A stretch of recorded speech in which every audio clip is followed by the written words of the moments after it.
ედი და ჯასტინი გასაგებია. ილიაზე რა სიტყვი? ალბათ ილიაც უყურებდა ამას და იგივეს ფიქრობდა.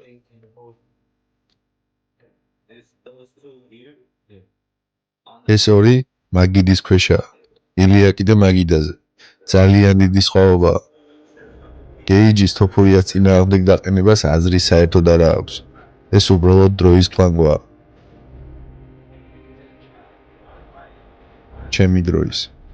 შენი აზრით, გეიჯის სიმტკიცის გათვალისწინებით, არ გგონია რომ მას შეუძლია მისი დაჭერა, მისი გატეხვა?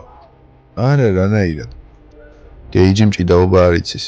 მჭიდაობა რომ იცოდეს კიდევ შეიძლება. რევის დროს კი ხელებს დაბლასწევს. ჯებს ისვრის და დაცვას ხსნის აპერკოტის დასარტყმელად და ზუსტად იმ მომენტში ილია მოახვედრებს ოვერჰუქს და ეგრევე გათიშავს.